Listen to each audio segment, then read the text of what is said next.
Someone let me know. I almost said on a little secret, which sounds like a juvenile mind, I like the term, but that I do things just to show off. Like where on my last Easer 3 channel, YouTube channel that is. I mean, there's a YouTube out there, wherever you are, because I know you're not, watching my videos. I don't know how you watch it, but I don't do things to show off. Neither this. I mean, if you say, I do this to show off, it looks like a beautiful pipe. I mean, I bought this for myself, Let me see.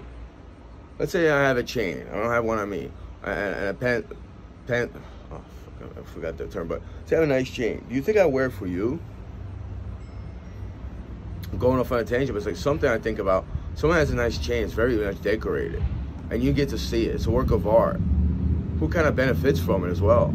Or maybe it's a dual thing, And I'm trying to use the right words. I'm not trying to offend anybody that likes chains. I love chains, but things I wear is to define who I am, not to show it off, and so you could see what I am and get either your respect or your attention. Actually, I never do that, especially this pipe. I smoke tobacco, like this to relieve stress, actually, stress and frustration. I mean, you could say whether I'm addicted to like tobacco and nicotine. I mean, yeah, I guess, yeah. I mean, I get cravings if I don't smoke. Easy there.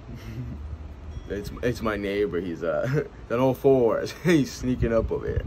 Hey, come down, buddy. Hey, all right, tranquilo, quieto. He's Latino, so he understands that. But all right, just snooping around, the little kitty he is. But yeah, it's that, and also it's like I'm not gonna I'm making a flower bed right now. And it's like, it's going to be on the Lucas 79 channel. I wouldn't put that in the Last Easter 3 channel. But I don't really show it off either. It's like, this is, this is part of what I am, part of what I like. But also, as far as tobacco substance abuse, yeah, is a thing going around. But it's like, I don't know who's listening, chiming in, but yeah, it's like, actually, it's funny that I said that. One person told me that I started doing a street heroin, opioids. I used to go to Diesel back then. It was orange, light orange, just for to get attention, because somebody else was doing that. And I had to fucking explain to him I was doing that fucking alone. I didn't want anyone to do that with me. Plus, it's cost effective too. It didn't seem like it was a fucking party to me, man. I mean, it kind of did. There's a lot of people probably think that shit. Like my substance, like I don't go to a liquor store get drunk so you could, like me or something like that. I don't know what the fuck, and I don't even get angry. It's like, how does your fucking mind work? Maybe that's you. Maybe those are people you surround yourself with. I'm not saying I'm better than you, but yeah, when I started doing opioids, heroin, it was 2001, summer 2001. And yeah, before that, some guy brought it to my house. I kind of snorted, touched it. I don't even think it was real heroin. It made me feel nauseous. I started getting excited, but I didn't touch it till months later when I got sad, depressed. And I didn't fucking call nobody to fucking, do that with me. I had to get it on my own. And then, they choose, well, because he told you what it was. So fucking what? I mean, I fucking seen the liquor store in fucking, what, the 80s? So someone showed me, well, what beer looks like. It's like fucking, so, I mean, we're talking about, not just causality, but you're talking about the construct of society. You're gonna fucking laugh and blame me? I mean, I didn't go for fucking coke, did I? I seen that before. Well, how is your fucking reason of working there?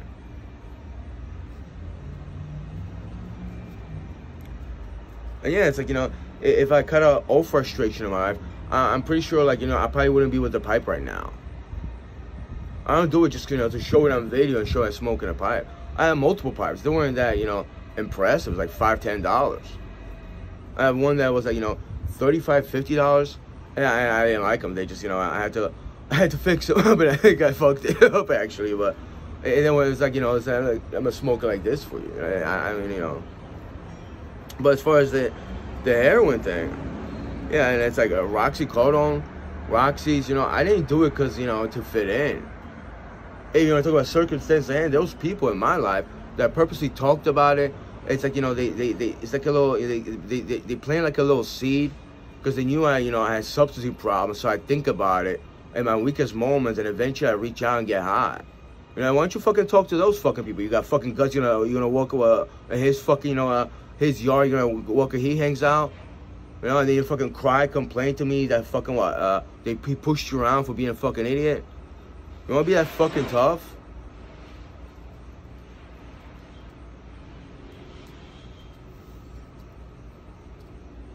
But that's just one issue with one person. But there's a lot of people like that. You know, and if you talk about, well, over time, years, decades, circumstance at hand, you know, there's other factors why, you know, a lot of, at least from my perspective, why I would go to the liquor store, reach for a 6-pack or 12-pack. You know, it is a mental condition, but it's also, you know, underlying factors where people need to relieve emotional pain, psychological pain, stressors. You know, I never really, and if you're talking about like high school, like here you start smoking cigarettes, it's, you know, it's like I get it, it's like it's, you know, it's not just peer pressure. It can be like that when you hang around people, you first try it, because you don't want to be like, you know, that new guy, and so you're around different people. Like, you don't want to try, you know, a cigarette because you don't want to be like a corny person, like you're scared, you know? Unless, you know, that one guy says, well, you scared, Lucas? You're like, oh, fuck you, now I'm not going to smoke it, you know? But it's also, eventually, you know, you can quickly just start to like it, obviously. It becomes a part of you. It's like, you know, I feel like, you know, not just get stuck in high school. I shouldn't even say that, but yeah, there's people that probably, you know, do things because other people's doing it and they want to fit in. You know, if you think about that, I'm like, you know, a misfit. But then again, like, you know, I want to do things like a lot of people did that I never tried. I want to have all these experiences, and I don't want to do it just to fit in their circle. You know, I don't want, you know, it's like there's so many good things to get in life. Even the guitar. I bought this guitar not because I saw a John Mayer song. You know, I bought this because I want to beat the fuck out of John Mayer song with that one. I want to beat John Mayer there. I don't know. I mean, you could get inspired by somebody. Right? But it's also not about John Mayer. I know what I thought about that guy, you know. But the guitars and music existed before John Mayer. But it's like, you know, even like, you know, I just wanted to know how to play. I mean, I could write, so I was like, you know, I'll put it together, even though that's not the best song. You know, it's like, and you know, a lot of times, you know, it's like, I attribute a lot of things to people being envious. And people say, no, they're not envious, like they're hateful, you know, they don't want others to have anything nice, they have good experiences. I mean, that kind of is a form of envy. Like a you know, a psychological greed, if you think about it, cutting out the financial aspect of it, you know? Kind of disturbing to be like that. You know, like I can't fucking, you know, like, you know, be angry at or like, you know, hateful to someone because they could do something I didn't do or better at me as well, you know? But that's something else. Yeah. I want to, you know, it's, I'm not going to do that. I want to create my own genre, my own color. You know, like a different kind of blue. Then I realized, you know, I'm not going to be a martial artist expert. I know, I'm not going to be a mixed martial artist. And I didn't want it to impress anybody. I was like, I don't think I could fight like on television. You know, in its confidence, it's like shocking. But I was thinking about, you know, actually, you know, I was like 140, 142, a couple years past. I was like, you know, I got to work on my knees. If I could heal my knees, maybe I'll sign up for a gym and I'll just train. I don't want to be like a professional, even an amateur fighter. I just want to fucking try. I just want to do it for myself. And I'm not the one who believes in violence as well. It's not just, you know, to tell people that, or I go to this gym, I want to do that. You know, I really, you know, I took kickboxing like, what, 6th grade? That was like, what, a long time ago. Like 92, 93. 93, 94, I believe. And I never really wanted to get a different belt. I mean, I get it, it's like, you know, maybe it's disrespectful for that, but for me, it was like, I don't want to get, you know, work my way, like, yellow belt after white belt, because, you know, I'm true, you know, I didn't see Cobra Kai, or like a blue, green belt, and eventually black belt. Like, people, oh, Kelly's black belt in jiu-jitsu or karate. It's like, it's all right, man, I see. And people talk about there's a white belt that could probably take, white belt. That too, I grew up in it, I seen it. But it's like, you know, you have a white belt, I just had, I don't know, experience, logic, also train, you know? Like, you know, you could beat somebody by points. It seems like, you know, it's a lot. Even that term black belt, it's like already, you know, you're like, you know, you're superior. You know, it's very off-putting to me. Like, I'm the one that stays away from the norms of society or, you know, cultures, especially when you put too much emphasis on that. So it's like, you know, it's very like, you know, I mean, if you use it as a context of joking, you say it to me, I'll laugh it off. But it's like a very anti-I-am, so it's very disrespectful to me, man. And for me, it brings a lot of fucking anger. A lot of fucking anger. Not to that one person, but a lot of people, man. Especially when you fucking mean it. Like, listen, man, check your fucking mind. Alright, chances are you don't fucking know me, you want me to be like that. I wasn't even that angry about that fucking incident. Just, I guess I'll never let go of that fucking anger, you know? And yeah, speaking of which, right now, a beer would go really handy, you know? I know it's another, like, they call it triggers, actually, you know? You have certain, you know, mental thoughts or even any feelings, ups or lows, and, you know, it will trigger you to, like, you know, go for the, for whatever, you know, your drug of choice or your substance, you know, the substance that you abuse of choice. But it's just like, you know, and it's another thing. I already talked about it. When you're going through, you don't want to, like, experience your mind fucking trigger. It's fucking annoying. You know, it's frustrating even more. But a lot of times, you know, it's better to be aware than not. Well, once you're aware, you know, not that, you know, you have these triggers and you know what's going on, but once you're aware of that, you can actually, you know, fight through them. Or just, you know, you use different avenues to get rid of it. Also, you know, as far as, you know, substance abuse, yeah, like alcohol, beer. I mean, people say, oh, I drink hard alcohol. It's like, man, I was always turned off by that. I never got into that. And it's not because my mother, at like age of 4 or 5, she made me like take a bit of shot, and it was like harsh burning with vodka. You know, I don't know if it was that and upset my stomach. But even right now, like, I feel like, you know, I'm gonna, like, something's gonna come up with hard alcohol. But as far as beer, you know, it's like, I don't know, it's socially accepted. And I'm not blaming it on the liquor store. Right now, I could pass by the beer store, liquor store. I wouldn't even fucking, you know, feel it like having a beer. I was there a couple of days, like a week ago, and I kind of laughed at myself or something like that. You know, it's like, it's the moment that you're in. But, you know, as far as heavy substance abuse, it was so easy for me to quit. Roxycodone wasn't that, I mean, it was addictive. But I would treat it on the same level as Klonopin. Klonopin was difficult because I was popping, like, you know, what, 20, 30 pills a week? You know, I went through a whole thing of 20 pills, and it's not like, you know, glory days in the program. And I was saying the program, AA or NA, they talk about war stories. Like, when someone's in recovery, let's say, you know, meeting or after meeting, it's very, you know, it's a sensitive period. You shouldn't glorify things like that. You know, like, I used to do, like, this amount, you know, because people start to think about that. So it's kind of responsibility to even talk about that. But, you know, as far as from my standpoint, substance, the harder the chemical, the drug was, it was easier for me to quit based on the negatives outweigh the positives. And, you know, they say in the program, you know, she's like, you know, I go to meetings or something like that. But it's like, you know, it's like, you know, you're here because you're sick and tired of being sick and tired. And it's like hitting rock bottom. It's another phrase. But like, I hear my rock bottom. It was the alcohol. I mean, I raged in my room. And then like 10 minutes I came back and I was like, who did this? I don't remember how I did that. It's like I had like a minor blackout with anger. And also my cat's passed, and I realized, you know, this alcohol's not gonna get me anywhere. And it dawned on me for like a couple times in my life. But as far as the hardest substance abuse, I didn't hit rock bottom. It was like, you know, going with withdrawal and detoxing. And it was just so painful, like the malnourishment. You know, alcohol, the beer I drink is like, what, 5%? Even I drink a 12 pack, it's like I feel a hangover, a withdrawal the next day. You know, I'm a little older, so I feel it even if I was younger. But the heroin, you know, it took me like 2 or 3 days to actually recover. And it was just one of the worst things. Like, I don't want to go back to that. You know? It's like, it was just the detox was so physically painful, mentally. You know, the depression you'd get. You think about stuff, how, you know, your life is in a dump. When you think about alcohol, like a couple of hours and you're right back, and you probably drink the next day.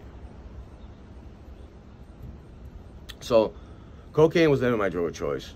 I can't stand fucking, I get into it and I turn fucking like a zombie, you know? I never liked that. Opiates, heroin was very addictive, but it actually, it mellows you out. It kind of, just everything relaxes you. I had a pinched nerve, and as soon as I started doing the heroin, opioids, it's really, it's a pain reliever. I mean, they put, opioids in pain, so it just, I felt, a lot of times, like, at least I won't feel my leg, hurting. But, I never liked cocaine, But coke would just, it's like, I never really want to go back to that, especially heroin. Oxycodone, I don't want to be on profenazine or fucking Molly or anything like that. It's not my, it's not anything I want. As far as this, yeah, I have cravings. I get frustrated, and it's like I need to smoke right now. Just some other stuff, and maybe just me, but I was craving my tobacco when I was in the psychiatric unit, the emergency room, psychiatric dungeon with no LED lights and no windows. Like kind of darkness and a low blanket, no pillow. I don't know, those gurneys with other people. And you think about stuff, how you got there, what mistakes you're making. But honestly, I started craving tobacco for like a day. The next day, I didn't crave it anymore. It is that 24-hour period of smoking cessation. But it's like, I like it too much.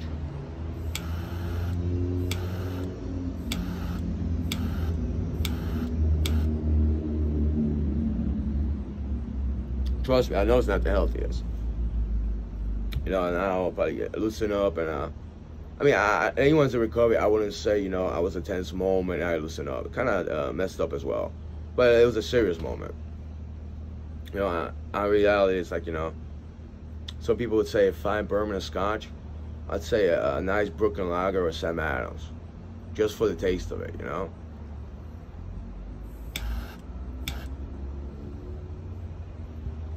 But now I'd say a nice Captain Black.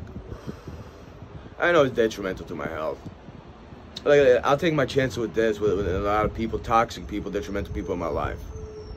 Because a lot of times, and on a 9, 10, 10, 11 out of 10, 11 out of 9, they'll get me on so much worse than this. And they enjoy it, actually.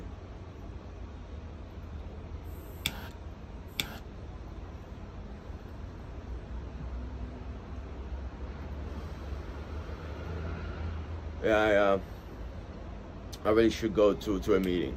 AA, actually, I really should. I miss those meetings, I really do. And one guy told me as a counselor, he said, you always get something out of a meeting.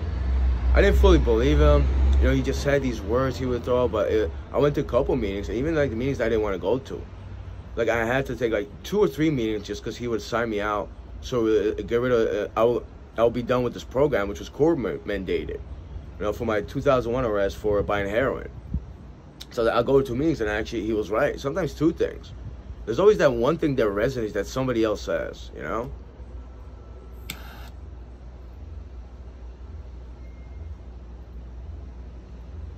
it stuck with me. It stuck with me, Even he said, you go there, it's not about religion. I get it, AA is written about this guy named Bill. I joke around that in my mind. He sat down with a priest because he wanted to find another drunk. And, they started, actually Bill started the AA program. Like 50s or 60s, I believe. A long time ago, but it does have, it does have, certain kind of things. But, yeah, it's,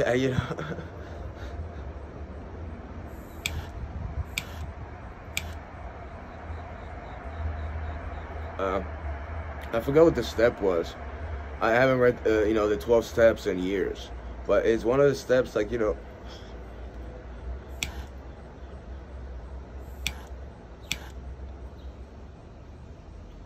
when you make amends with people. People that you hurt to your addictions or your substance abuse problems, So it's kind of personal, but I made one amend.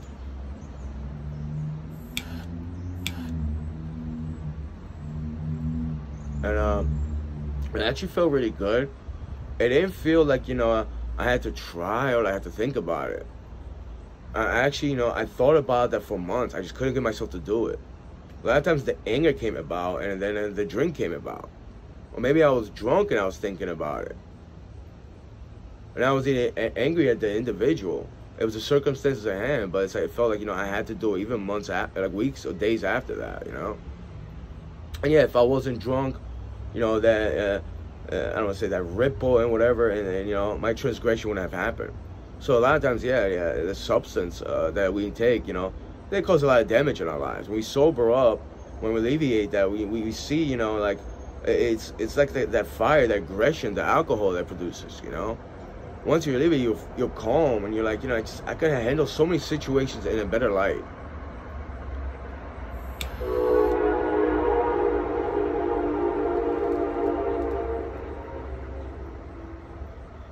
I have no apologies for my parents. I wouldn't have assaulted them. I never assaulted them, really. You know, I'm not into even like raging or angry at them. I'm more upset at myself how I let myself delay the low and I trashed my room. I mean, it was just so fucked up. Holy shit. You know, it's some people would say, like, you know, it's the devil that rises inside you, you know, like the fire. I mean, I don't use those words, but really it is. It creates a lot of aggression. So, well, once you realize, you know, that whatever substance you're taking is going to relieve some frustration, even like this, you know, this doesn't have too much nicotine content in it, I believe. It's not a cigarette. It's far from a cigarette. I don't get cravings from wake up in the morning. I really don't. And I smoke plenty of that. Well, 1.5 ounces, already 2 ounces for like 2 days. See, that's a lot.